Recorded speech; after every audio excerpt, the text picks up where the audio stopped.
วันนี้เรามาทำผัดเปรี้ยวหวานกันนะคะ ซึ่งเราใช้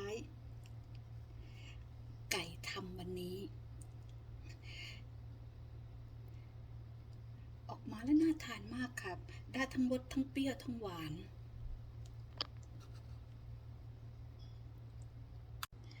Hi guys, welcome to my channel. Today I will making sweet and sour. สวัสดีค่ะเพื่อนๆทุกคน วันนี้จะมาทำผัดเปรี้ยวหวานนะคะ So this is my ingredient that I have for sweet and sour, onion and 3 color of bell pepper and chicken and I cut like a square ซึ่งไก่เราก็ได้ตัดเป็นชิ้นสี่เหลี่ยมนะคะ Okay, before we start I just want to show you guys how to make a sweet and sour sauce. So you will need vinegar and ketchup and sugar.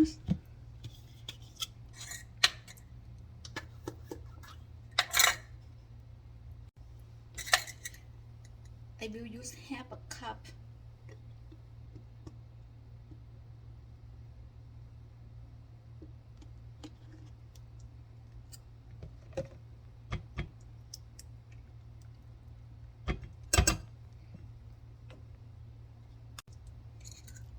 แล้วก็น้ำส้มสายชูนะคะ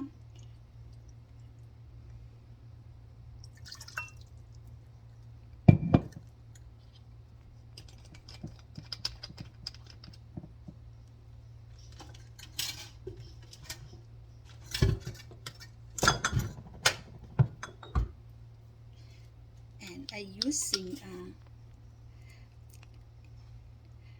sugar, coconut sugar, 2, 3.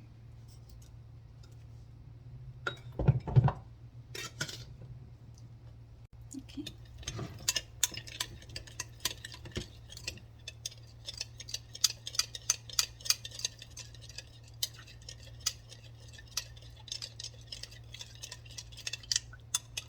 See you guys, you see the color? Stir well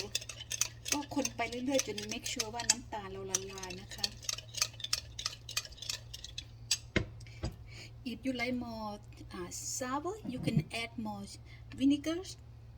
Now we're going to make some chicken.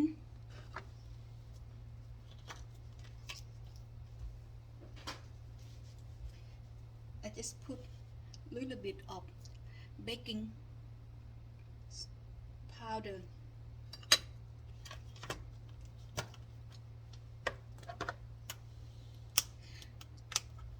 Black pepper.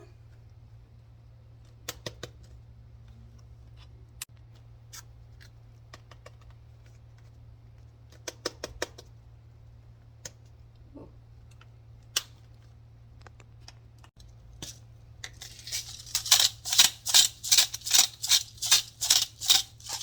Salt.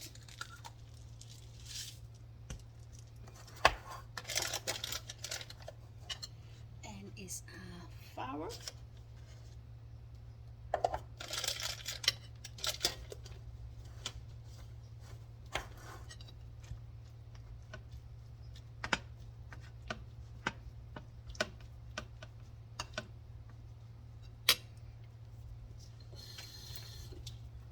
I'm gonna go ahead with my hand.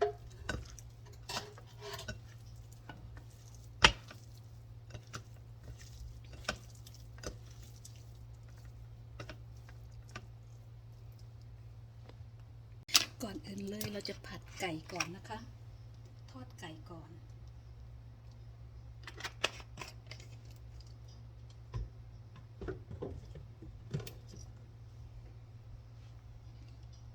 กระทะร้อนนะเอาไก่ลงได้เลยค่ะ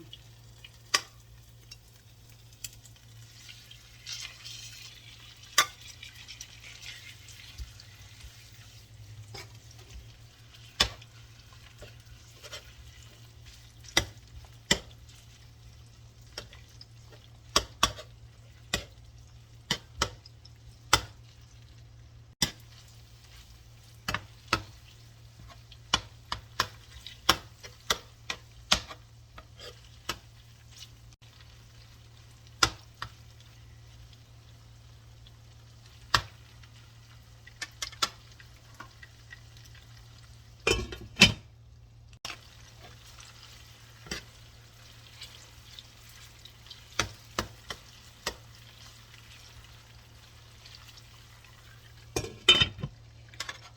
another 1 minute รออีกสัก1 นาทีค่ะ Here chicken is done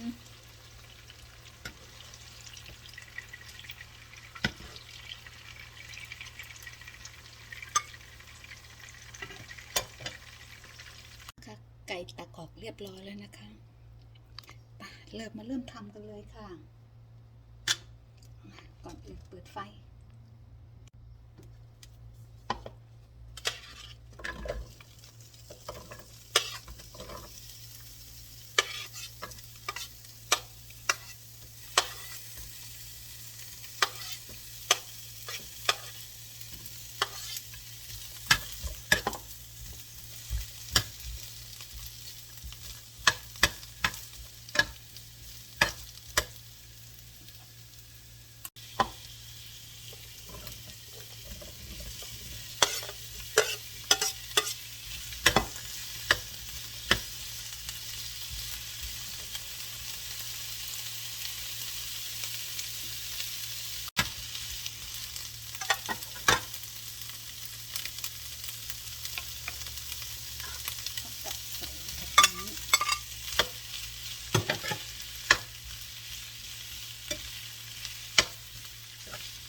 หอมมาก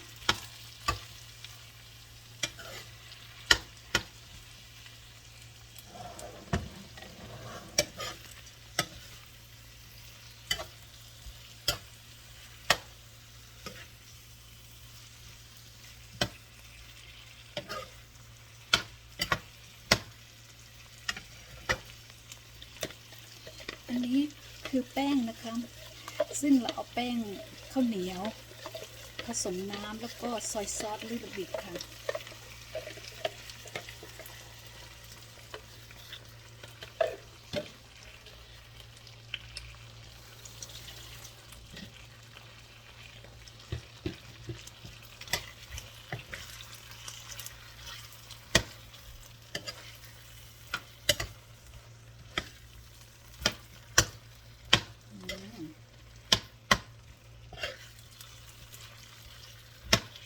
สีสันน่าทานมากค่ะเราขอเติมน้ำนิดนึง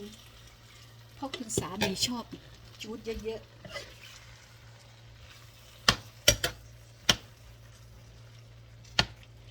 ๆกระทะเล็กเกินไป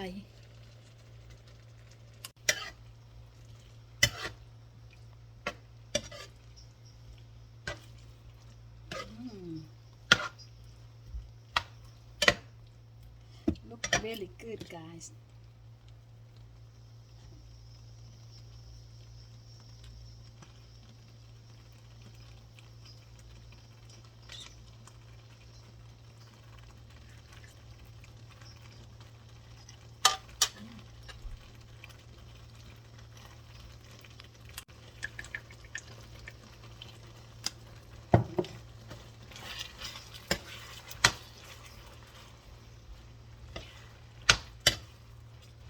เมื่อกี้เราเพิ่งเติม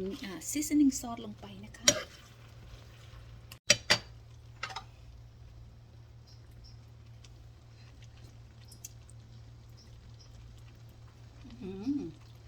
อร่อยมากค่ะ